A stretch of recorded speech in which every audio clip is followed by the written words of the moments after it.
End of Dragons is the culmination of so much of what we've been doing in the Guild Wars 2 story up until this point. We have a lot of really compelling open story threads that we've built up over the years, and we're going to pay off a lot of them in End of Dragons. And I think players should be excited about how we've weaved all these different interpersonal stories with the great cosmological questions of Tyria into some satisfying payoffs that I think they'll really enjoy. Last time we were in Cantha was for the Winds of Change content pack for Guild Wars 1. And what we basically saw was there is a lot of lingering consequences of Shiro's rise. And we teamed up with this group, the Ministry of Purity, in order to try to purify the region. They didn't stop at just trying to purify like disease. They started trying to kick out everybody else who didn't fit with their ideal image of what they wanted Cantha to be like. And then they closed off to the rest of the world. And that was where we left things. So it's easy to imagine that because Cantha was closed off, that they would become a time capsule. However, they've been affected by the same events that have been affecting the rest of Tyria.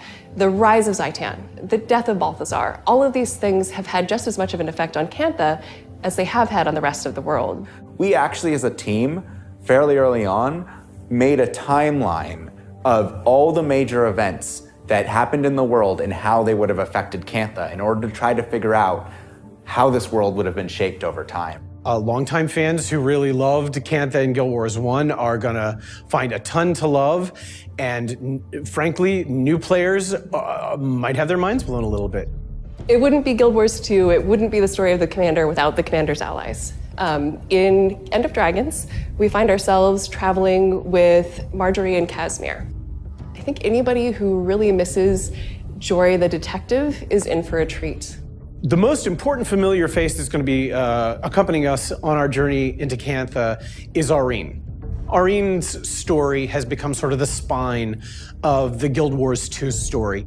Aurene is constantly grappling with her responsibility and how much she needs to do, and her trying to feel that out is going to have repercussions for the entire world. In this expansion, we have really breathed life into every corner of the world that we could.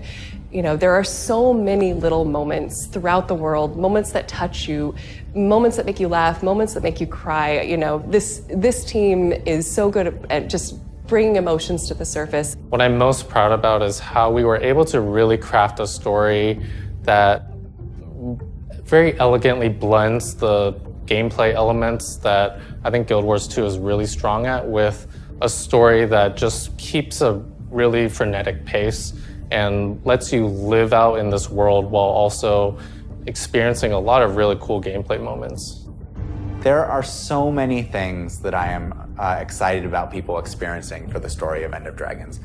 One, just from a design perspective, we have so much technology that has improved or has been entirely new since the last time we made an expansion. And as a result, this expansion has some really unique, cool set pieces that I think are going to blow people's minds.